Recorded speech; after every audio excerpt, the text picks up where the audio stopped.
Graça e paz, queridos. Que bênção estar aqui expostos, né? Nós expostos a essa presença maravilhosa do Senhor. A vontade sincera que dá de sentar e ouvir e enxergar aquilo que as palavras estão desvendando diante de nós.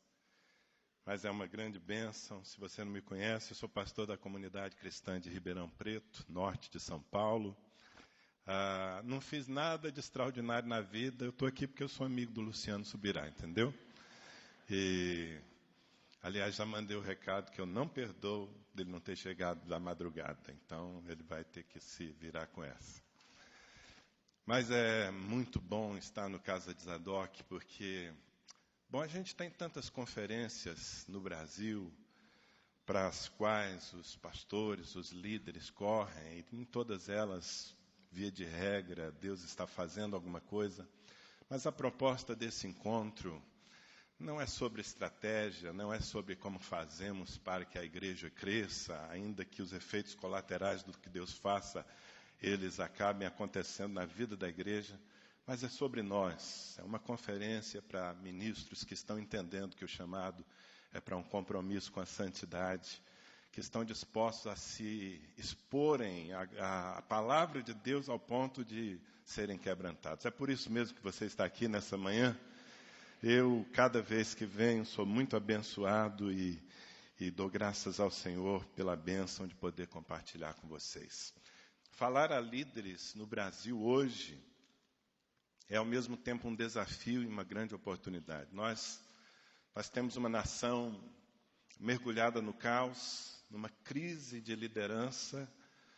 É evidente, qualquer pessoa com um mínimo de visão pode perceber que um dos nossos mais graves problemas é a falta de liderança, pelo menos a falta de liderança confiável. E uma nação cativa, escrava, Deus precisa, porque Ele tem planos, Ele tem profecias a cumprir sobre a nossa nação, e Ele precisa, não exatamente de estratégias, ainda que Ele use as estratégias, mas Deus precisa de pessoas, Deus precisa de líderes. E a grande notícia que eu tenho a lhe dar nessa manhã é que Deus resolveu usar você. Eu não sei como isso soa ao seu coração. Talvez você receba apenas como um jargão, uma frase de efeito, alguma coisa para te ligar na palavra. Mas é mais sério e mais dramático do que você imagina. Eu estou dizendo que Deus quer usar você. E que Deus quer usar você para muito além de você. Para muito além das suas possibilidades. Para muito além daquilo que você sabe fazer. Deus quer usar e precisa usar você como líder nessa geração.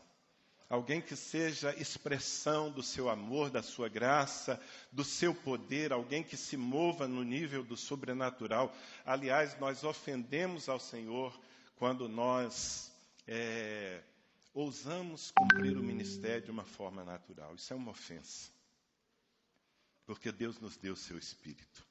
Assim que antes de qualquer coisa, eu queria que você, mais uma vez, curvasse a sua cabeça, fechasse seus olhos, e numa oração muito pessoal, que você permitisse, desse verbalmente permissão ao Espírito Santo para tocar na sua história nessa manhã, para tocar nos seus conceitos e para falar ao seu coração. Por favor, faça a oração mais sincera que você pode fazer nessa hora.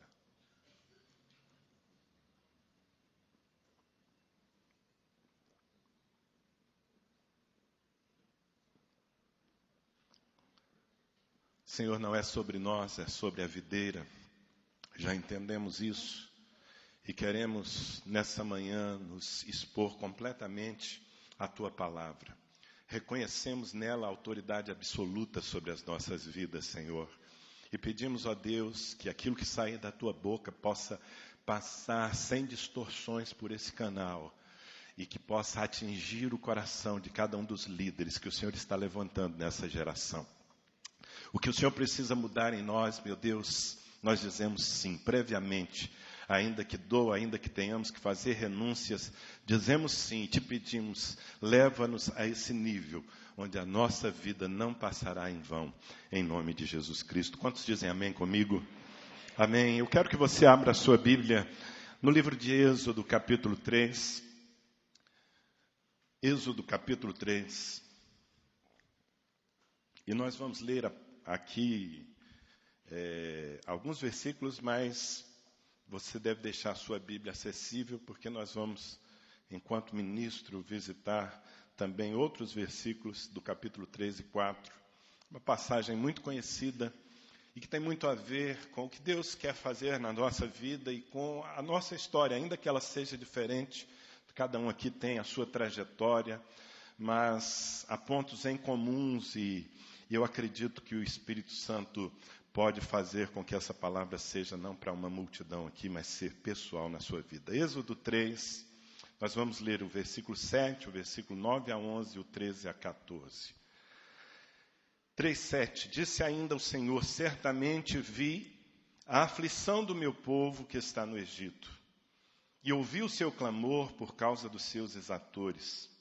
Conheço-lhe o sofrimento. Versículo 9. Pois o clamor dos filhos de Israel chegou até mim, e também vejo a opressão com que os egípcios os estão oprimindo. Vem agora, ele está falando a Moisés, vem agora, e eu te enviarei a Faraó para que tires o meu povo, os filhos de Israel, do Egito. Então disse Moisés a Deus, quem sou eu? Repita comigo, quem sou eu?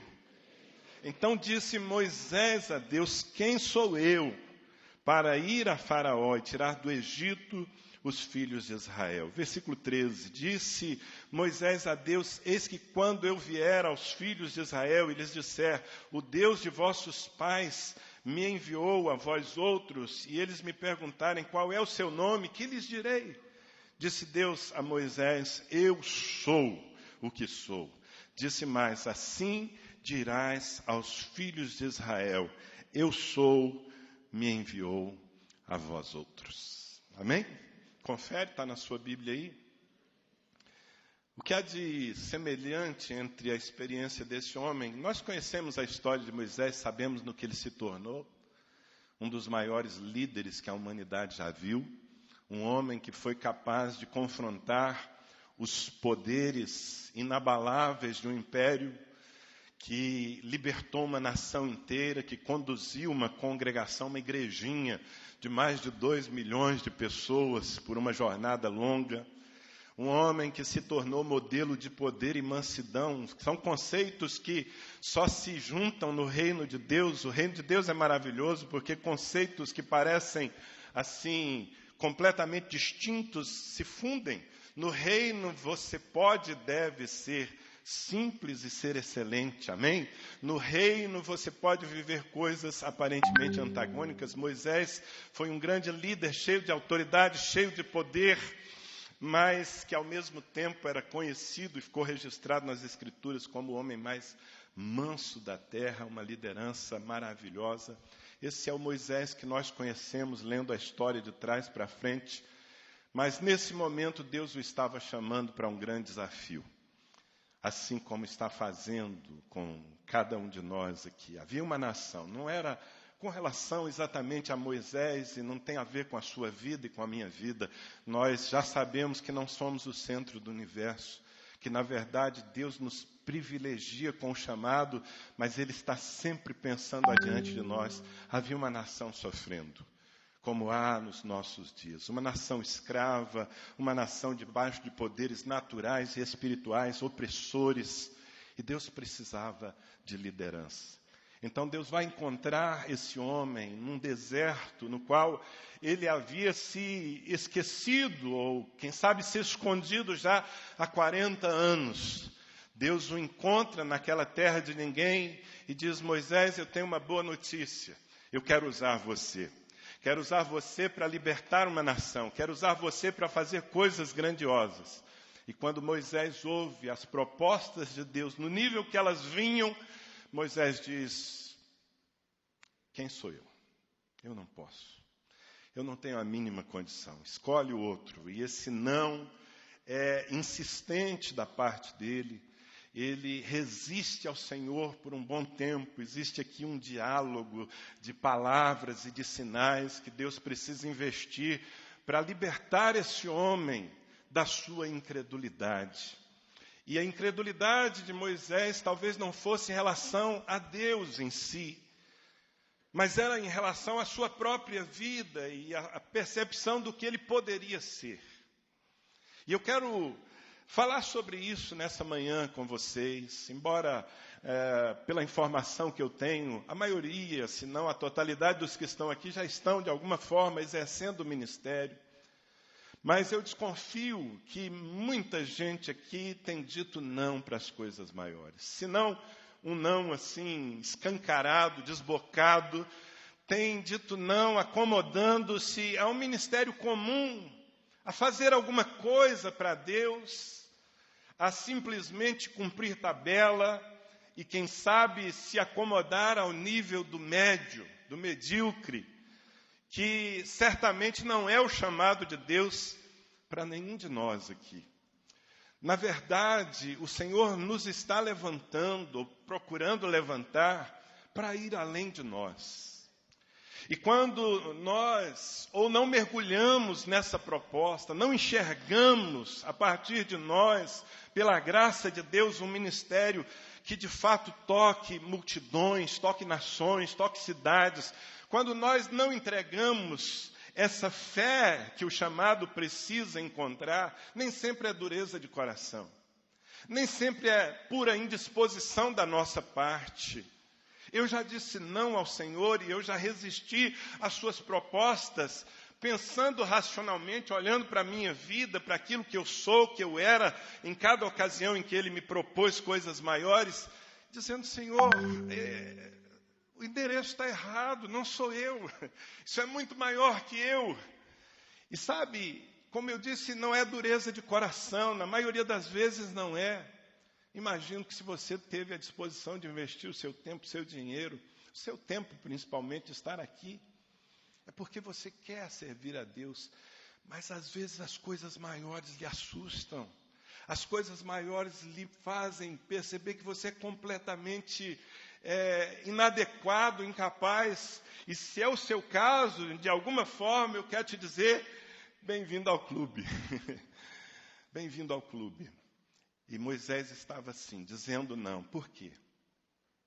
Porque havia um background, havia uma história. Todo mundo aqui tem uma história. Bom seria que a gente pudesse, assim, simplificar tudo ao dizer, não, eu nasci de novo, e porque eu nasci de novo, tudo se fez novo. Essa é uma realidade legal e espiritual, mas nem sempre a nossa realidade verdadeira, emocional.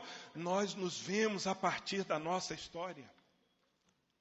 Nós nos vemos a partir dos rótulos que nós recebemos da vida e das pessoas, nós nos vemos a partir dos nossos próprios fracassos, nós nos vemos a partir dos nossos limites, e quando Deus chega com coisas maiores, é comum nós dizermos, isso é uma viagem, não é para mim, é melhor que eu me acomode a ter um ministério aqui pequeno, a cuidar de algumas pessoas, e alguns dos grandes líderes dessa geração nem isso estão fazendo, porque estão paralisados pelo medo.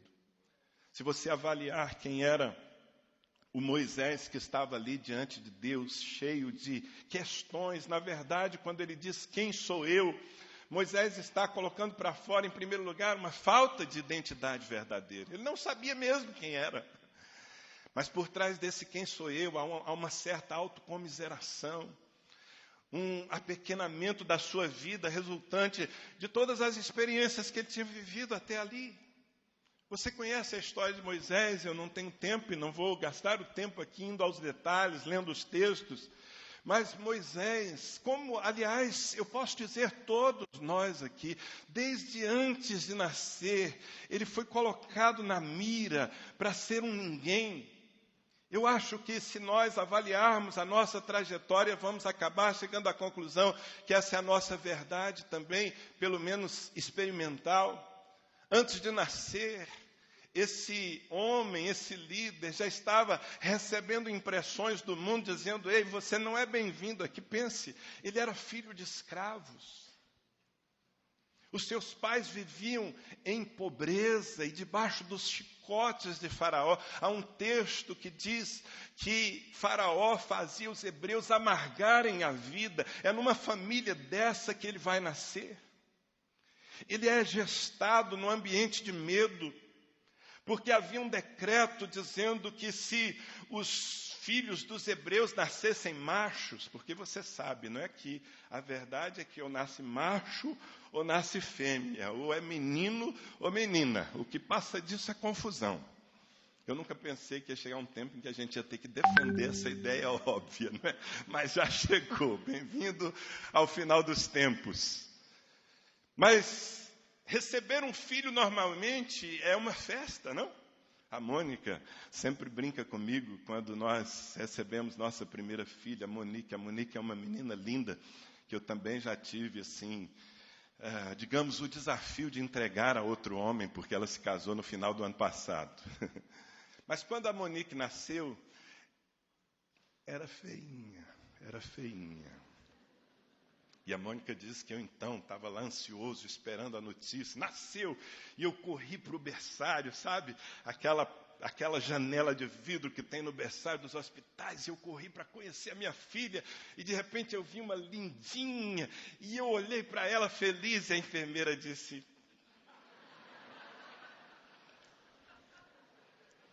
Aí eu encontrei uma segunda opção. E ela disse... Também não. E aí tinha feinha, cara de joelho, sabe? A enfermeira disse... Sabe aquela situação que o cara traz para o pastor, o filho recém-nascido, e mostra, olha aí, pastor, como quem está mostrando uma obra de arte, e você, para ser mais sincero possível, só pode falar... O importante é que tem saúde, né, irmão? Mas não importa, para os pais é sempre uma festa, não é? Receber filhos, mostrar para todo mundo. Nada disso aconteceu com Moisés. Moisés, antes de nascer, se eu fosse uma mulher hebreia, grávida, naquele tempo, sem poder fazer um exame de ultrassom, eu ia torcer durante 9 meses. Que não seja menino, que nasça uma menina, pelo menos vai ser escrava, mas vai viver, não pode nascer, vai morrer, vai ser assassinado. Imagine essa gravidez, imagine as impressões que estão sendo já lançadas nessa alma, antes mesmo de vir à luz. Ou quem sabe, aquele sentimento que, sob os quais alguns de nós nascemos, não era tempo, porque você veio agora, não foi uma gravidez planejada, foi um acidente, não importa. Moisés estava vindo assim, veio à luz, não teve festa, não teve divulgação, ele tinha que ser escondido, ele tinha que ser guardado, o choro tinha que ser amordaçado, porque ninguém podia saber que ali havia um menino. Gente, eu estou só falando aqui de como começou a estreia de Moisés. Como foi a sua estreia nesse mundo? Talvez alguns aqui encontraram um berço esplêndido, uma casa cheia de alegria, mas quantos de nós não viemos de experiências tão complicadas? Um mundo tenebroso dizendo, o que você está fazendo aqui? Por que você está vivo agora? Não era tempo de você nascer. Bom, Moisés, ele fica ali escondido por 3 meses e quando não dá mais para esconder, a sua mãe toma uma decisão dura, difícil, era o melhor que ela podia fazer. Ela prepara um cesto, coloca o menino e o abandona. 3 meses sofrendo a dor do abandono. Eu sei que há gente aqui que também já foi marcado de uma forma ou de outra pelo abandono. Não era por mal, aquela mulher não queria fazer isso. Mas se vendo incapaz de poder dar um futuro, ela, quem sabe, confia em Deus, Senhor, faça alguma coisa, porque eu não tenho o que fazer. E libera. Esse garoto, então, é deixado nas águas do rio. Achado algum tempo depois, chorando, todo choro tem motivo, né? Chorando, ele ainda não tem compreensão de nada, é só um menino de 3 meses. Mas seria marcado por aquela experiência por toda a sua vida. Quando a filha de Faraó o encontra, pelas coincidências que Deus vai promovendo, põe um nome nele, tirado das águas. Moisés, tirado das águas. Eu não sei como você leria essa identidade. Cada vez que ele tinha que se identificar. Quem é você? Eu sou Moisés. Moisés significa tirado das águas. Numa alma doente, talvez signifique eu fui abandonado. Os meus pais não brigaram por mim. Não sei, eu estou sugerindo certas coisas. Então, veja bem, violência, abandono, pobreza, medo, fazem parte do início. Ele, por uma intervenção de Deus, volta para a casa dos seus pais. A filha de Faraó agora remunera sua mãe para amamentá-lo e ele fica ali, segundo os estudiosos, por talvez 5 ou 6 anos, o tempo em que os egípcios desmamavam. A meninada mamava bastante naquele tempo. 6 anos em casa. Você pode pensar, então está tudo bem. Está tudo bem, entre aspas. Porque era uma família, de fato era, pessoas de Deus, hebreus, mas era uma família transitória, era uma família por algum tempo. Quantos de vocês aqui vêm de famílias transitórias, famílias que só permaneceram por um tempo? Quantos de vocês, como eu, cresceram debaixo da ameaça de um divórcio? Alguns foram além da ameaça, viram seus pais se separando ainda quando estavam sendo formados. Gente, isso é background. Isso vai formando, ao longo do tempo, a nossa imagem diante das pessoas e principalmente diante de nós. Perceba que Satanás está tentando dizer, através das pessoas e das circunstâncias, que Moisés é ninguém, que ele não tem valor, que ele não tem raiz, que ele não tem propósito.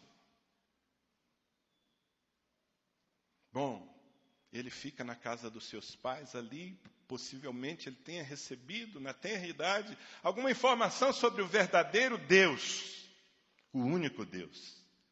Mas lá pelos 5 ou 6 anos, de novo, a cisão, o coração rasgado, agora mais traumático ainda, o abandono, porque ele é entregue a uma outra família. Imagine essa cena, um garoto de 6 anos, sendo trazido pela mãe, carinhosa, que o amamentou no seu peito até ontem, e que diz a uma outra mulher, eis aqui o seu filho, ele não é meu. Daqui para frente é com você.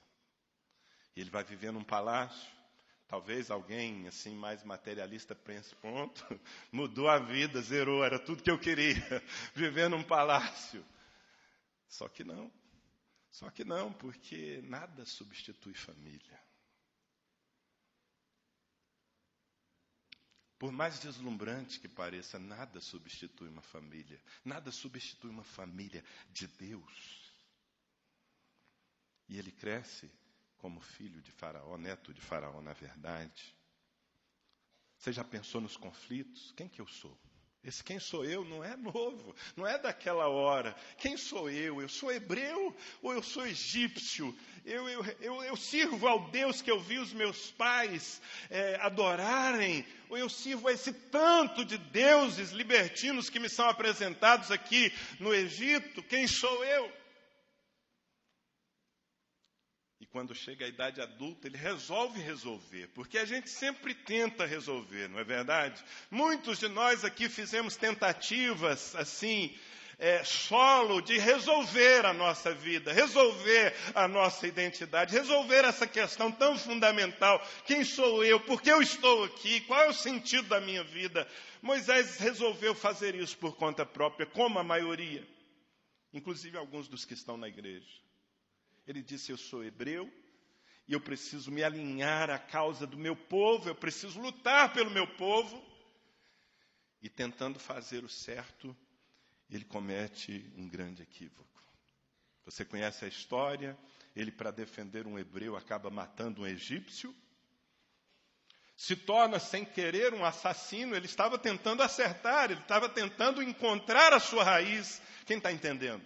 Ele estava querendo se identificar, dizer para as pessoas e para si mesmo, ei, eu tenho uma identidade, eu faço parte desse povo, eu quero servir a esse Deus. Ele está tentando ser aceito. Se há uma necessidade fundamental e básica nas nossas vidas, é sermos aceitos.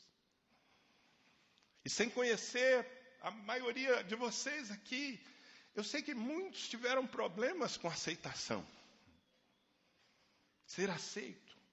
Quantas meninas não perderam a sua pureza, não conseguiram uma gravidez prematura, fora de casamento, fora de propósito, não porque eram promíscuas, mas porque queriam só ser amadas, ser aceitas, porque havia um príncipe encantado dizendo: se você me ama, se entrega para mim. Quantos dos rapazes que estão aí perambulando pelas ruas das nossas cidades não entraram nas drogas, não estão aí consumindo a sua vida no crack, não porque eles queriam isso, vou me matar, não. Eles só queriam fazer parte, eles só queriam ser aceitos. O propósito era bom, o meio foi errado e a vida foi estragada. Moisés matou um homem tentando acertar. E logo na sequência, tentando ajudar dois irmãos hebreus, eles dizem: quem é você? Veja a pergunta. Quem é você para nos liderar? Você está querendo ser juiz entre nós? Vai nos matar também como matou o egípcio? E aí na versão super atualizada da Bíblia, Moisés diz: ih, sujou. E o que ele vai fazer? Ele vai fugir. Diga comigo: fuga. Ele vai fugir, porque ele não tem pai nem mãe, ele não tem raiz, ele não tem propósito, ele não tem aceitação. Ele vai fugir, ele vai para um deserto, ele vai se tornar um homem errante, ele vai se esconder na verdade, porque voltar ele não pode. Faraó quer matá-lo, seu povo não o aceitou, para onde ele vai? Ele fugiu. E sabe, irmãos, pode parecer chocante o que eu vou falar aqui, mas há muita gente que encontrou na igreja o seu deserto. Há muita gente que encontrou na igreja o seu lugar de fuga, o seu esconderijo da vida. Há muita gente que encontrou no ministério esse lugar de improdutividade, mas também onde eu me abrigo do que foi lá atrás. E dessa condição nunca cumprirão na totalidade o propósito de Deus. Talvez, falando aqui da história de Moisés, eu esteja falando da sua história. Talvez alguns pontos se cruzem, talvez você comece a entender o porquê, de vez em quando Deus lhe propõe, quando Deus chama você para fazer algo além de você, você diz: ei, você não me conhece, sou euzinho aqui. Eu não tenho condição de tudo isso. Meu Deus, a minha cidade. Você está brincando? O senhor errou o endereço? O senhor não conhece o meu currículo? Ganhar a minha cidade? Como assim? Eu estou aqui me matando para tentar manter, às vezes matar algumas ovelhas no meu aprisco. E dizemos não, e não, e não, e não. E quem sou eu? Moisés se escondeu no deserto por 40 anos. Qual era a sua percepção? Eu não sou ninguém. Quando ele nasceu o primeiro filho, querido, sabe qual é o nome que ele pôs? Ele pôs o nome de Gerson. E Gerson significa estrangeiro, peregrino. Era como ele se sentia: eu sou um peregrino, eu sou um estrangeiro, eu não tenho pátria, eu não tenho raiz, eu não tenho futuro. Eu estou aqui para ver a vida passar. E a vida passou, 40 anos no deserto, mesmice. Eu estou dizendo que muitas vezes, por causa da experiência pessoal, às vezes a igreja se torna isso na vida de muitas pessoas apenas um lugar onde eu me escondo da vida. Mas eu não fui alçado ainda ao nível do que Deus quer. Até que um dia, aleluia, há uma visita naquela terra de ninguém, uma visita inesperada. Eu tenho certeza que Moisés não acordou naquele dia pensando em viver assim um êxtase, algo glorioso. Ele acordou para mais um dia de mesmice, modorrento, no deserto. O que tem no deserto? A mesma coisa de sempre. Mas naquele dia Deus foi a seu encontro. Deus foi dizer: Moisés, eu não me esqueci de você. E eu não me esqueci do povo que está cativo no Egito. Eu vim aqui para te dar a notícia, chegou a sua hora. Eu vou usar você, Moisés. Que grande notícia, eu vou usar você. Mas aquilo bateu no coração desse homem como algo completamente sem nexo. Eu? Quem sou eu? Quem sou eu? E esse quem sou eu é resistente, é insistente, sabe? Você vai perceber, eu não vou ler todo o texto aqui, mas faça essa leitura depois a partir dessa ótica. É um duelo com Deus. A boa notícia é que Deus está tão interessado em nos usar num nível superior ao que nós poderíamos, que Ele vai insistir conosco. Amém? E não se engane, Deus conhece o seu currículo. Eu me lembro da primeira vez que alguém me sugeriu a possibilidade de eu ser um ministro do Evangelho. Eu era um adolescente e o meu pastor, talvez enxergando alguma coisa que eu não conseguia enxergar, ele me chamou num canto, ele me disse: Danilo, você já pensou na hipótese de Deus lhe chamar para o ministério? Fiquei de mal com o meu pastor. Ele estava mexendo no meu mundinho, tão pequenininho, mas organizado pelo menos. E ele estava colocando um elemento desconfortante, que era ser alguém que eu não cria ser possível.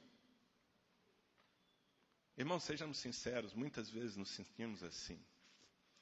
E se nos sentimos assim, há pelo menos uma virtude ou um aspecto positivo, sabe qual? Se você se sente incapaz, se você se sente pequeno, inadequado, então você faz parte do tipo de gente que Deus ama usar. Está na sua Bíblia, você conhece muito bem. O nosso Deus é um Deus que escolheu as coisas loucas. 1 Coríntios 1, 27 a 29. Pelo contrário, Deus escolheu as coisas loucas do mundo para envergonhar os sábios. E escolheu as coisas fracas do mundo para envergonhar as fortes. E Deus escolheu as coisas humildes do mundo e as desprezadas e aquelas que não são, para reduzir a nada as que são, a fim de que ninguém se glorie na presença de Deus. Eu sei do que eu estou lendo, eu sei do que eu estou falando. Quando Deus me chamou ao ministério, me levou a Ribeirão Preto, havia um grupo me esperando, supostamente, gente que estava sedenta por ser pastoreada, um grupo de pessoas que haviam se convertido dentro da igreja católica e que agora saíram buscando um pastor. O meu pastor me enviou. Quando elas souberam do perfil, um menino de 20 anos. 20 anos, gente. Se hoje eu tenho essa cara de menino, imagine quando eu tinha 20 anos. Bom, eu me empolguei, que maravilha, começar um ministério com um grupo de pessoas apaixonadas por Jesus, gente de classe média alta, numa cidade como Ribeirão Preto, eu que era um baiense, a mistura de baiano com paraense, que nunca tinha vindo a São Paulo. Eu, enquanto me preparava, havia uns 6 meses, 5, 6 meses de intervalo entre conhecer o grupo e me mudar. O grupo se desfez. Porque eles pensavam, quem é esse menino para nos pastorear? Elas avaliavam o meu currículo, e o meu currículo era muito fraquinho, confesso. Sinceramente, até hoje eu penso que o meu pastor me enviou, não porque ele acreditava no meu ministério, mas porque ele não tinha mais ninguém.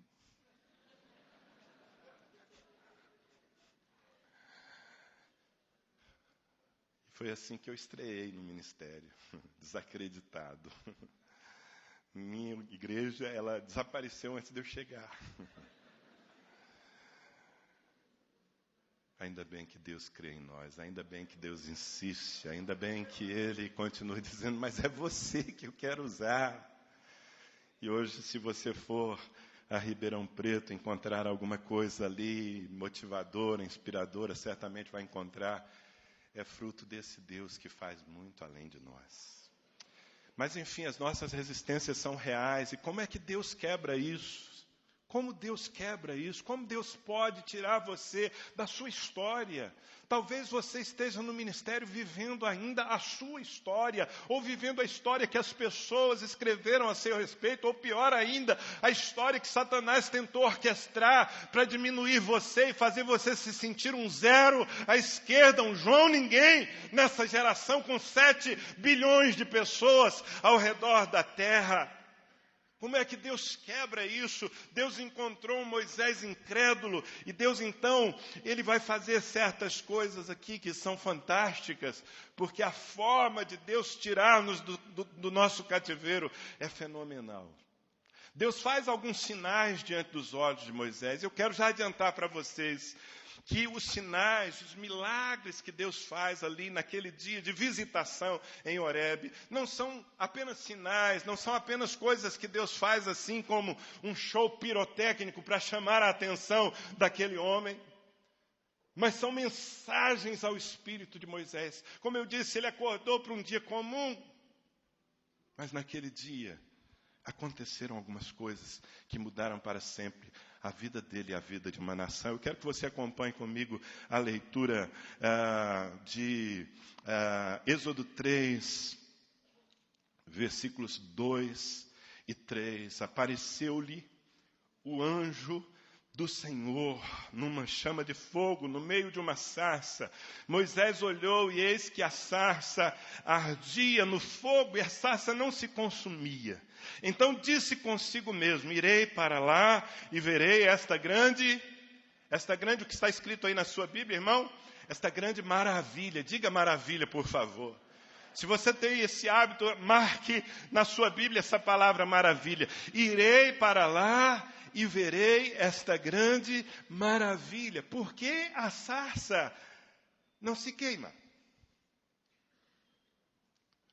Moisés está na sua rotina e ele vê uma cena inusitada. Na verdade, um sinal de Deus, sobrenatural. Uma sarça. Você sabe o que é uma sarça? Lá em Ribeirão Preto é sarça. Eu mantenho um pouco do meu baianês, né? Sarça. Como é que é aqui em Curitiba? É sarça também, parece que... Você sabe o que é uma sarça? Uma sarça é um espinheiro do deserto, um arbusto sem graça, sem utilidade alguma, sem expressão. Gente, no deserto onde Moisés vivia ou sobrevivia há 40 anos, o que mais tinha era areia, pedra e sarça. Esse era seu cenário todo dia. Mas naquele dia ele vê uma sarça ardendo num fogo e é tão diferente, é tão glorioso que Moisés diz: eu preciso me aproximar, eu vou correr para lá, porque isso é uma maravilha. E Deus está falando com ele. E Deus está dizendo a ele, quem sabe dizendo a alguns aqui que se desqualificam pelo seu passado, pelos seus erros, pelo seu background, pela sua falta de cultura, ou de experiências, ou de êxitos grandes para botar no catálogo. Deus está dizendo: Moisés, eu sei quem você é. Eu sei que você não passa de uma sarça.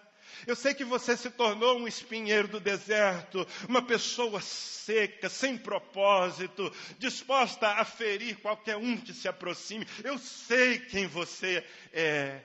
Mas ouça, se o meu fogo, se a minha glória estiver ardendo sobre a sua vida, eu farei de você a próxima maravilha da graça. Deixa o meu fogo arder em sua vida e pessoas vão correr e vão querer seguir você e vão querer entender o que está acontecendo aqui. Meus amados, Deus não está enganado a nosso respeito. Ele sabe todos os nossos limites, todos os nossos fracassos, mas não é sobre nós. Na verdade, quando Deus chama, quando Deus envia profetas para falar, Ele não está acreditando realmente em você. Ele não acreditou em mim quando Ele me confiou a minha cidade 31 anos atrás. Ele está acreditando nele mesmo. Ele está acreditando no que Ele pode fazer através de vasos tão pequenos como nós somos, tão insignificantes. Quem está me entendendo? Permita que essa visão seja mais do que uma informação na sua mente, uma anotação aí no seu caderno. Permita que isso seja uma revelação no seu espírito.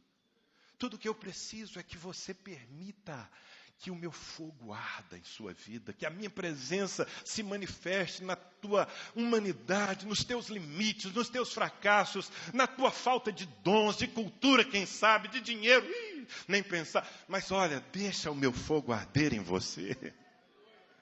Porque, afinal de contas, todos nós aqui estamos sendo chamados para atrair pessoas, para influenciar pessoas, para tirar pessoas de um cativeiro e levá-las a uma outra vida. Como vamos fazer isso? Eu sei que tem muita gente boa de marketing. A igreja, ela corre um risco nesses nossos dias, que é de confiar no que não é confiável, no que não é consistente. Tudo bem que façamos marketing, tudo bem que usemos estratégias, mas ouça, a igreja muda uma nação quando os homens que estão ali estão cheios do Espírito Santo, quando o fogo da glória de Deus está queimando na vida dos líderes. Deixa o meu fogo arder em você. Essa é a primeira mensagem que Deus está trazendo ao coração aprisionado desse líder. Não é sobre você, é sobre mim, diz o Senhor. Então Moisés corre, e quando ele corre, Deus o manda parar. Ele precisa sofrer ali um choque, porque ele tinha sido apresentado a deuses libertinos, permissivos no Egito. Para te dizer a verdade, penso eu que até então Moisés não conhecia de fato o Senhor. Esse é o seu encontro. Nos versículos 4 e 5, olha o que diz. Vendo o Senhor que ele se voltava para ver, Deus do meio da sarça o chamou e disse: Moisés, Moisés. Ele respondeu: eis-me aqui. Então Deus continuou: não te chegues para cá. Tira as sandálias dos pés, porque o lugar em que estás é terra santa. Moisés, você precisa entender que eu sou um Deus de graça e misericórdia. Mas antes disso, você precisa entender que eu sou um Deus de santidade. Que na minha presença, que os que são usados por mim precisam mudar a sua forma de andar. Não podem trazer o pó da velha vida para o ministério. Tira as sandálias dos teus pés, Moisés, porque agora a coisa mudou por causa da minha presença. Todo lugar em que você pisar será terra santa. Amados, como é importante nós vivermos essa dimensão do ministério, porque com facilidade as coisas começam a acontecer. Nós vivemos um tempo de céus abertos, pelo menos no contexto de gente sendo atraída à igreja no Brasil. E nós podemos pensar que vamos conseguir êxito sem visão da santidade de Deus. Pode parar. Para. Detenha-se. Não se lance em nada antes de saber quem eu sou. Eu sou um Deus santo. Nós precisamos ter aquele impacto, e eu diria não uma vez, não duas vezes, muitas vezes na nossa vida, de nos sentir completamente inadequados. Sabe aquela expressão de Isaías, ai de mim. Sabe aquela expressão de Pedro, Senhor, retira-te, eu sou um pecador. Posso te fazer um pedido como um irmão assim que te ama? Posso? Quem me dá permissão para fazer um pedido? Não esquece de quem você é e de que Deus é santo. É um Deus santo que está dizendo, vem, mas primeiro tira as sandálias dos teus pés. E é a relação com esse Deus santo que vai empoderar a sua vida. Muito bem, Moisés tira as sandálias dos pés. Mas ele ainda está travado.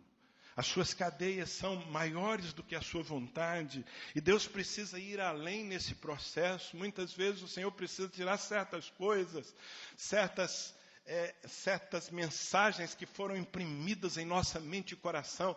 Verdadeiros sofismas. Eu tenho uma definição para sofisma. Sofisma é uma mentira com cara de verdade. Isso é um sofisma. Moisés estava cheio de sofismas. A vida já havia provado tanta coisa para ele. E veja o que diz no capítulo 4. Avance um pouquinho. Seria bom se você acompanhasse a leitura na sua Bíblia. Êxodo capítulo 4, versículos 1 a 5. Eu estou lhe mostrando como Deus tira um homem dos seus limites e o leva ao ministério sobrenatural. Êxodo 4, de 1 a 5. Respondeu Moisés, mas eis que não crerão, não acudirão à minha voz, pois dirão, o Senhor não te apareceu. Perguntou-lhe Moisés, que é isso que tens na mão? Respondeu-lhe, um bordão. Em outras traduções, uma vara, um cajado. Então lhe disse o Senhor, lança-o na terra. E ele o lançou na terra, e o bordão virou uma serpente. Moisés fugia dela. Disse o Senhor a Moisés, estende a mão e pega-lhe pela cauda. Estendeu ele a mão, pegou-lhe pela cauda, e ela se tornou em bordão, em vara, para que creiam que te apareceu o Senhor, Deus de seus pais, o Deus de Abraão, Deus de Isaque, o Deus de Jacó. Muito interessante. É um outro sinal. De novo, Deus vai fazer algo sobrenatural. E eu insisto em dizer para vocês que não é um show. Não é apenas algo para, olha Moisés, aqui o meu show de mágicas. Nada disso. Tudo que Deus está fazendo diante dos olhos desse homem tem propósito. E Deus diz, Moisés, o que você tem nas mãos, na sua mão? Ele diz, uma vara, um cajado, um bordão. Aquele instrumento típico de pastor, porque por 40 anos Moisés se ocupou de cuidar das ovelhas do seu sogro. Um cajado. Diga comigo, cajado. Há um cajado na sua mão. Ei, há um cajado na sua mão, meu irmão. Ele pode parecer tão comum, mas há um cajado na sua mão. Deus diz o que é isso, um cajado. Deus diz então, eu vou parafrasear para que você entenda a mensagem. Deus diz assim, então Moisés, abra a mão do cajado. E quando ele abre mão do cajado, o cajado cai. E quando o cajado cai, ele se transforma no quê? Alô, tem alguém aí? Ele se transforma no quê? Numa serpente. E Moisés, é até engraçado. Eu gostaria de ver essa cena. Moisés está fugindo. Preste atenção, fugindo. Aliás, Moisés não está fugindo só naquele episódio. Moisés está fugindo há 40 anos. Bom, eu acho que não precisamos tanta revelação profética quanto tivemos aqui ontem com o Harold para entender o que é cajado na Bíblia. Cajado é chamado, cajado é ministério. Tem um cajado na nossa mão. E esse cajado toca em uma multidão que não cabe nas nossas contas. Eu posso ouvir um amém de algum crente aqui? Agora, nem todos nós estamos assumindo o cajado na dimensão que ele deve ter. Muitos de nós estamos abrindo mão do chamado no nível que Deus está fazendo. E quando nós abrimos mão, quando Moisés abre mão e solta o cajado, o que ele se torna? Uma serpente. E você sabe que desde que o mundo é mundo, serpente fala de Satanás.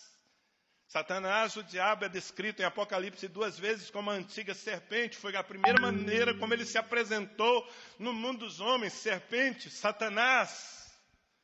Aquele que está tentando orquestrar a história de Moisés e a sua para que você morra no deserto, sem libertar a nação que você tem a libertar. Mas, além de significar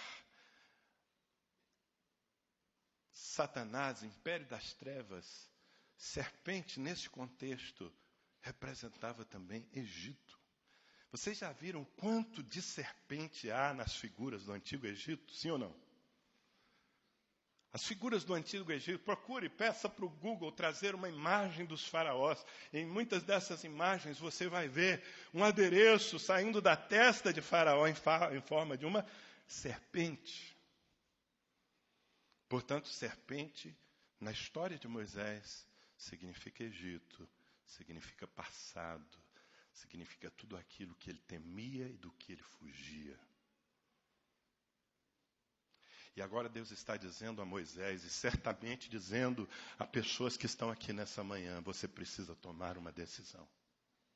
Ou você assume o ministério na dimensão que eu estou lhe apresentando. Ou você decide ser o que eu quero que você seja. Ou você vai viver o resto da sua vida fugindo do que não tem nada a ver comigo.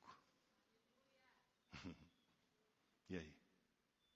O que você vai fazer? Continuar fugindo?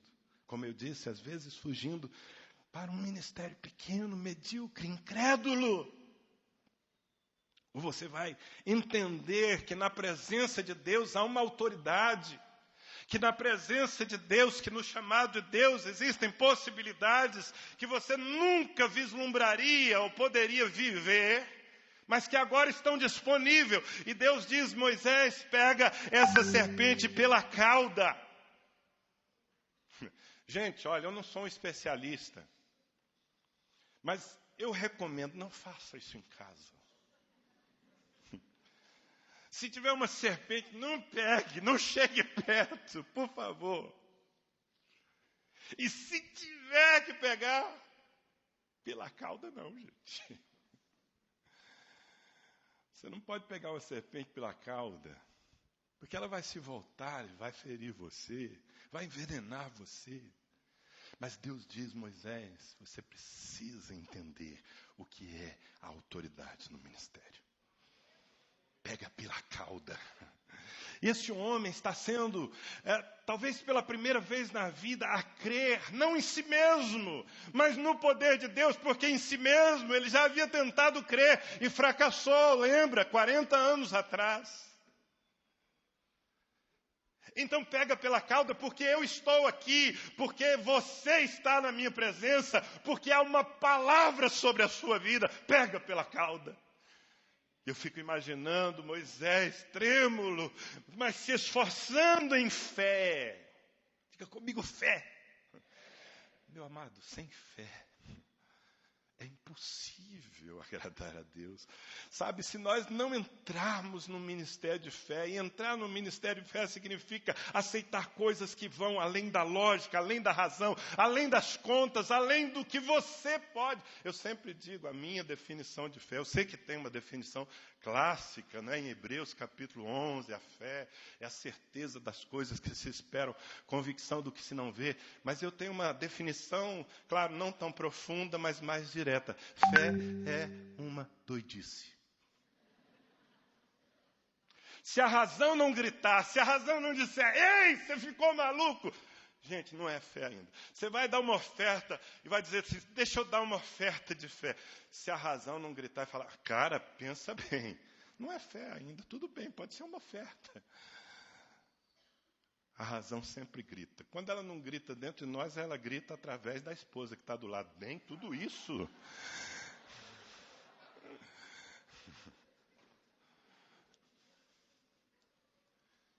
Mas Moisés decide aventurar com Deus. Ele pega, e quando ele pega aquela serpente pela cauda, ela se torna de novo num cajado. E vocês sabem muito bem que é com esse cajado que Moisés vai liderar uma multidão. Com esse cajado, Moisés vai confrontar os poderes demoníacos do Egito. Com esse cajado, Moisés vai confrontar os poderes humanos de Faraó. Com esse cajado, ele vai cumprir o propósito da sua vida. Eu quero dizer para você, quem sabe pela enésima vez, há um cajado de Deus na sua mão. Ouse acreditar que ele abre portas sobrenaturais.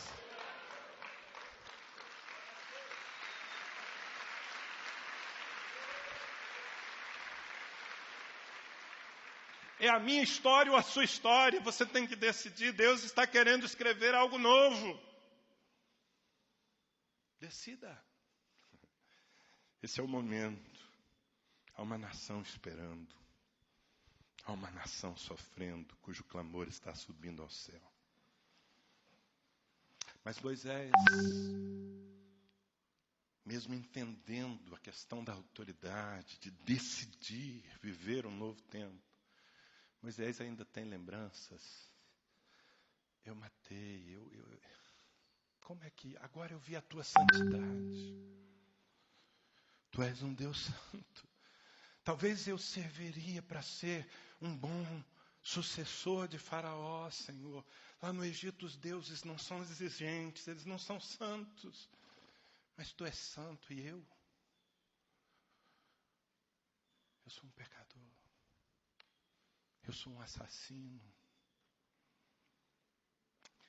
Então Deus faz mais um sinal. Eu inverti a ordem aqui, cronológica, mas enfim, é apenas por didática. Lê comigo, capítulo 4, versículos 6 e 7. Disse mais o Senhor: Mete agora a mão no peito. E ele o fez, e tirando-a, eis que a mão estava o quê? Leprosa, branca como a neve. Disse ainda o Senhor, torna a meter a mão no peito. E ele a meteu no peito novamente. E quando a tirou, eis que se havia tornado como o restante da sua carne. Mete a mão no peito. Amado, eu vou te ser sincero. Todas as vezes que Deus me mandou meter a mão no peito, eu fiquei apavorado. Todas as vezes que no encontro com o Senhor, Deus me mandou mostrar o que de fato está. Não aquilo que as pessoas veem na minha vida por trás de um púlpito. O púlpito santifica as pessoas, não é verdade? Fala a verdade no púlpito, ainda mais num púlpito bonito, moderno como esse aqui, eu não pareço tão santo. Mas quando nós entramos na presença de Deus e a luz do Senhor nos perscruta, não há como negar o que tem dentro de mim, Deus. Eu sou um pecador. Eu não tenho como fugir da tua face, me esconder do teu espírito. Se eu fizer a minha cama no mais profundo abismo, ainda ali, o Senhor me achará, a tua mão me guiará. Essa é a nossa realidade e é bom que nós saibamos. Deus não está querendo maquiar ninguém aqui. Deus não está querendo dizer que Ele não sabe dos nossos erros, nem dos nossos fracassos. Mete a mão no peito, e quando nós metemos a mão no peito, talvez esse exercício tenha faltado na programação ministerial de alguns de nós. Nós começamos por cima. Nós começamos acreditando que somos os maiores. A igreja dessa geração tem tanta coisa boa e tem uma palavra tão forte de afirmação. E muitos recebem a palavra de afirmação sem receberem antes a palavra da graça. E não existe graça onde não há pecado. Porque onde não há pecado, não há necessidade de graça. Quem está comigo? Deus não está querendo que você pareça santo. Deus não está querendo que você crie uma imagem, que você use as redes sociais para parecer santo. Ele sabe quem você é, tanto quanto você, mais ainda, porque ele perscruta até os motivos do nosso coração. Ele sabe o que há em nós. E é tão importante que na presença dele, nós metamos a mão no peito. E nós sintamos a vergonha de expor quem nós somos. Lepra, Senhor. Você sabe o que significava lepra naquele contexto? Maldição, rejeição, pecado. Uma pessoa leprosa era rejeitada, completamente indigna até do convívio social. É isso que eu sou. Então eu poderia me apresentar de tantas formas aqui nessa manhã para vocês, antes de pregar. Mas como diz Paulo, na verdade, todos nós começamos com essa grande insígnia, leprosos, pecadores. E se a visão termina assim, vamos todos para casa condenados. Sabia que há pastores que estão debaixo de grande condenação, porque erraram lá atrás, e porque erraram no ministério, e porque erraram ontem, e metem a mão no peito, e sabem que não há nada a apresentar a Deus a não ser. Mas sabe, o eu sou, que quer dizer quem você é, esse eu sou é um Deus de segunda chance. Mete de novo a tua mão no peito. Mete segunda vez a tua mão no peito. Mete a mão no teu peito depois da cruz, depois do Calvário, depois do sangue. Mete a mão no peito e você vai ver que não a sua santidade, mas a santidade dele. Você não fez nada para ter isso. Você não pode fazer nada para conquistá-lo, mas por causa da graça e da misericórdia e do sangue que foi derramado, você foi justificado, santificado, amado, aceito, escolhido, e agora Deus está te levantando debaixo daquilo que Ele fez. Lembre-se, é sobre a videira, é sobre o fruto da vide espremido, não é sobre o que nós produzimos. E que exercício fantástico esse, quando aprendemos a fazê-lo com constância. Meter a mão no peito uma vez, e meter a mão no peito segunda vez. Arrependimento não é um ponto. Arrependimento é uma reta. Arrependimento não é um momento que você tem que ter no início da sua trajetória. Arrependimento é um estilo de vida. Arrependimento é uma consciência constante de que se eu estou aqui porque Deus me disse, mete segunda vez a mão no teu peito. Você pode dizer graça? Não encha a sua boca e diga graça. Quando o anjo se revelou a Maria, ela ficou assustada. O anjo disse, não fique assombrada. Você é uma mulher agraciada. Quanto medo eu senti do ministério enquanto eu não descobri que era pela graça. Quanta rejeição eu infringi a mim mesmo, enquanto eu não entendi que é por causa do sangue daquela cruz. Amém? Você percebe que esse homem está sendo reprogramado?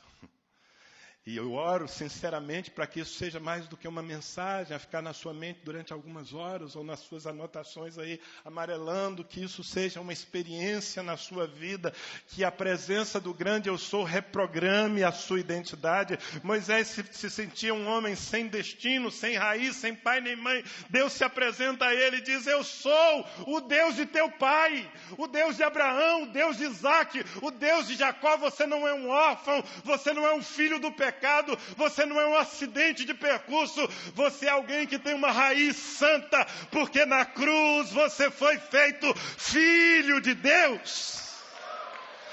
E como disse João, vede que grande amor nos tem concedido o Pai, ao ponto de sermos chamados filhos de Deus. Isso muda tudo.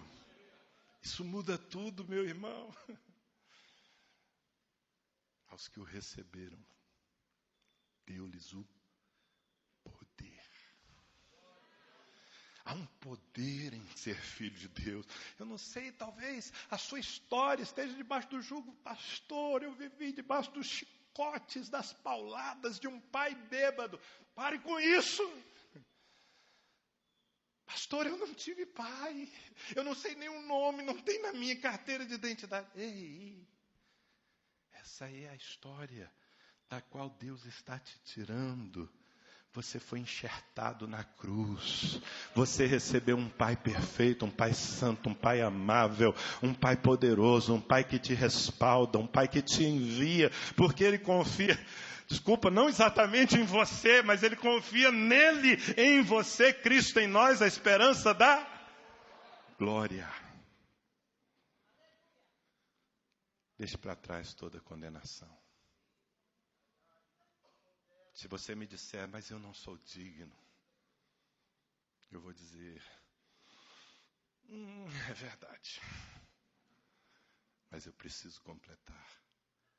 Mas Jesus em você te faz digno. Amém? Essas coisas estão acontecendo na vida desse homem. E à medida em que Deus insiste, que Ele rebate, Deus insiste, Deus fala, e Deus dá mais um sinal, vai entrando no espírito de Moisés quem realmente ele é. Não um órfão, não um miserável, não um incapaz, não um rejeitado, não um João ninguém, um escolhido.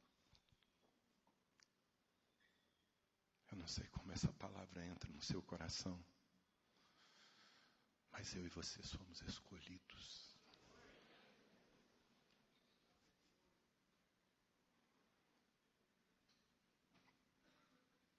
Essa experiência transformadora termina com algo muito interessante. Antes de Moisés sair dali com aquele cajado para libertar uma nação, para cumprir um ministério infinitamente maior do que ele, ele tem uma consciência que agora não é em relação ao seu passado, à sua história, não tem nada a ver. Aquilo estava resolvido diante do grande eu sou, mas Moisés olha para as suas capacidades, suas habilidades. E ele é muito sincero com Deus. Lê comigo capítulo 4, versículos 10 em diante. Então disse Moisés ao Senhor: Ah, Senhor, eu nunca fui eloquente, nem outrora, nem depois que falaste a teu servo, porque eu sou pesado de boca e pesado de língua. Moisés está dizendo: Deus, eu não sou bom em comunicar. Dizem alguns que ele era gago, eu não sei. Eu sei que ele tinha problema em comunicar. E ele está dizendo: Senhor, quanto à minha culpa, eu sinto um alívio, está resolvida. Quando a minha raiz está resolvida, Senhor, quanto à tua presença, eu já entendi, é o teu fogo em mim, né? Mas Deus, eu continuo gaguejando, eu continuo limitado nos meus dons. Como é que eu vou, com o que eu tenho, convencer uma nação? Era um limite prático. E não mudou. Eu sou assim antes e depois que o Senhor falou comigo, está vendo? Eu continuo aqui. E Deus poderia dizer: Moisés, torne-se agora o maior pregador da história. E certamente ele se tornaria. Mas não é o que Deus faz. Não é um milagre que vai responder a essa limitação de possibilidades humanas. Percebe? Sabe o que Deus diz a Moisés? Respondeu-lhe o Senhor: quem faz a boca do homem? Ou quem faz o mudo, ou o surdo, ou o que vê, ou o cego? Não sou eu, o Senhor. Mas Moisés ainda está insistindo. E aí, adiante, Deus fala assim: não é Arão, o levita, teu irmão? Eu sei que ele fala fluentemente. E eis que ele sai ao teu encontro e, vendo-te, se alegrará em seu coração.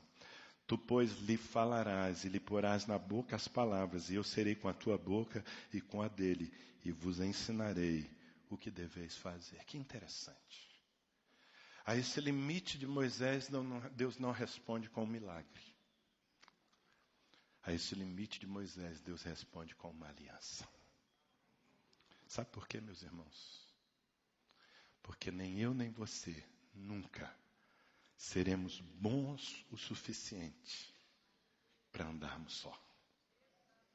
Nunca eu e você seremos bons o suficiente para deixar de depender da cooperação, da soma de outras pessoas que fazem aquilo que nós não conseguimos fazer. E que serão respostas da graça para um propósito. Se você for a Ribeirão Preto, encontrar na minha igreja coisas admiráveis, uma multidão servindo ao Senhor, pode ter absoluta certeza que isso é fruto, claro, da bendita graça do Senhor, mas isso é fruto de uma equipe, de um grupo de pessoas que vieram com alegria ao meu encontro para me ajudar a fazer aquilo que Deus me confiou. Gente que recebeu o mesmo sonho e que me completa, a começar por essa mulher bonita que está aqui à minha frente, minha esposa.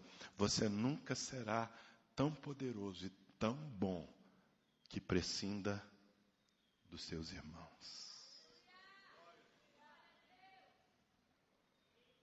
E que seja assim sempre.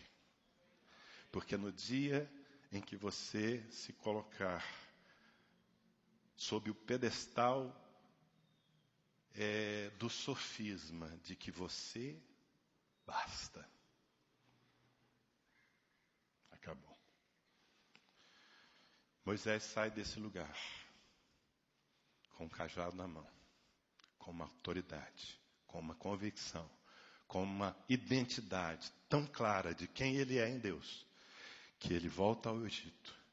Ele sai do deserto da fuga, ele confronta os poderes do diabo, ele confronta os poderes de Faraó, ele atrai uma multidão, ele conquista a confiança de um povo, ele conduz esse povo até a entrada da terra prometida. Um líder fantástico, uma sarça, um espinheiro, que decidiu nunca parar de queimar na presença do Senhor. Por isso, se você acompanhar a história de Moisés e termina fazendo essa observação, você vai ver que Moisés levou o Monte Horebe para o seu cotidiano, porque Israel no deserto, e quando o povo acampava, Moisés armava para si uma tenda fora do arraial, e ali ele se encontrava de novo com o grande eu sou, que lhe falava como quem fala a um amigo, e foi esse relacionamento que sustentou esse líder por toda a sua vida, e que fez dele o libertador de uma nação. Que seja assim comigo, que seja assim com você. Amém? Vamos ficar em pé. Eu gostaria de orar com você, de termos esses minutos finais aqui nessa manhã. Eu não conheço a história da maioria absoluta, não conheço nada, não sei que nível de ministério você está vivendo, não sei quais são as suas expectativas, o que você espera. O que você espera de si mesmo, na verdade, o que você espera como resultado da sua vida. Quantos de vocês são pastores? Quantos são pastores aqui? Levantem a sua mão. Quantos são líderes de ministério, líderes de célula? Levantem a sua mão. Talvez os demais sejam líderes que ainda não descobriram a liderança, mas a maioria aqui já está em algum nível de ministério. Deus está dizendo para você, é algo maior que isso. É algo maior que isso, é algo maior que isso. Permita que a minha visão entre no seu coração. Não é sobre você, é sobre mim. Deixa o meu fogo arder em você. Se você pode se entregar a essa voz que sai do meio da sarça. Foi uma sarça que fez Moisés correr e dizer, eu quero ver de perto. Oh, meu querido, se exponha à voz de Deus. Levante a sua voz. Levante a sua voz.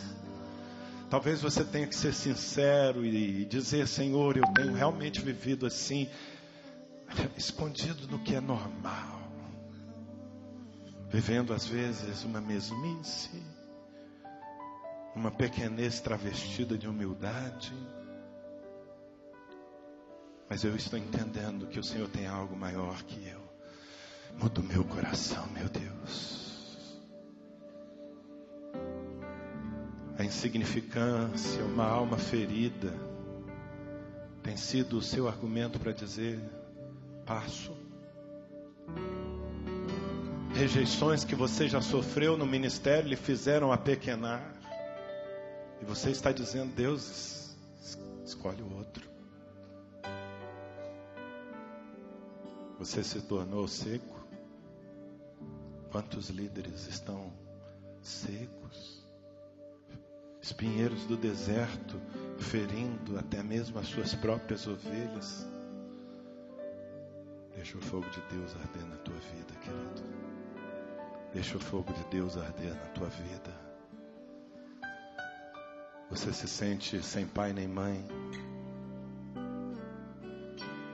sem origem, sem destino. O Senhor te diz, eu sou o Deus de teu pai. O Deus de Abraão, o Deus de Isaac, o Deus de Jacó. Eu te incluí, você tem uma ascendência santa e, portanto, você terá uma descendência santa. Diga para Ele, confesse, abra a sua boca. Se o teu problema é falta de paternidade, assuma-o de uma vez. Meu Pai, Abba Pai, Abba Pai.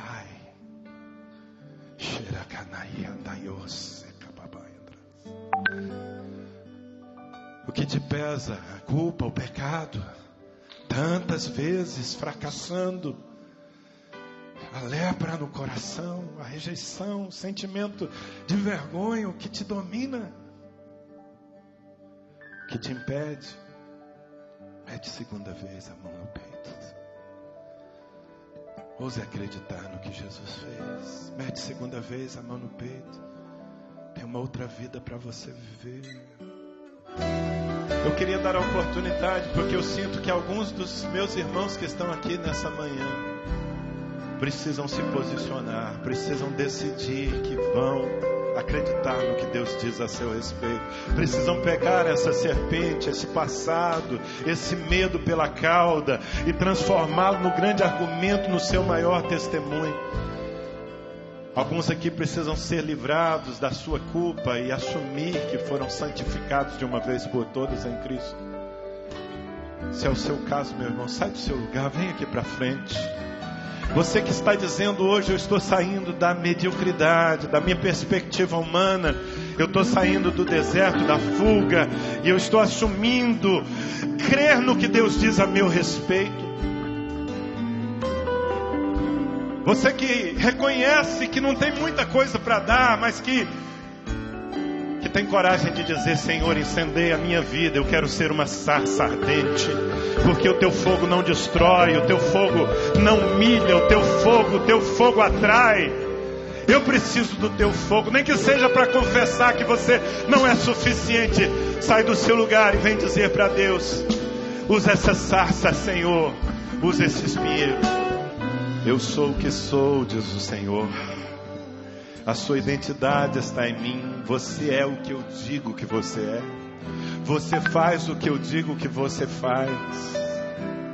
A sua raiz é santa, porque a minha graça te tirou de uma história pequena e maldita e te colocou para cumprir o maior propósito do universo. Você é escolhido, você é escolhida, diz o teu Deus. E todas as vezes que a sua identidade falsear, olha para mim, olha para minha cruz. Aqui você tem o respaldo, o subsídio. Você é em Cristo. Você é em Cristo. Eu te envio a uma nação. Eu tenho ouvido o gemido, o clamor de uma nação fustigada pelos seus exatores. Eu quero usar você. Eu vou usar você. O Senhor te diz: te dou o meu fogo. Te dou o meu fogo. É tudo o que você precisa, o meu fogo. O meu fogo, e as pessoas correrão para ver que maravilha você se tornou. Uma sarça, não, uma sarça ardente. Um homem ardente, uma mulher ardente. É o que eu faço de você.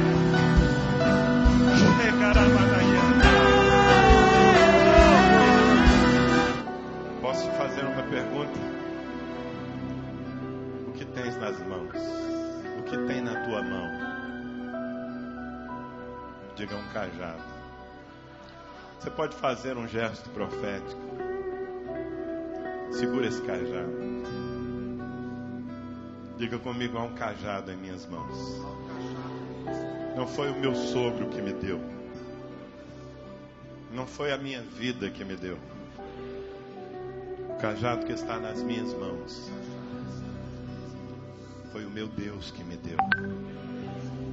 E eu ouso assumi-lo com esse cajado. Eu vou sair daqui para liderar uma multidão, para libertar a minha nação. E todos eles saberão do poder que há na presença do grande eu sou. Quem sou eu? Eu sou o que Ele diz que eu sou.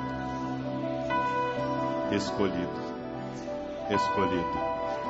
Que Deus te use poderosamente. Dê um forte aplauso ao Senhor.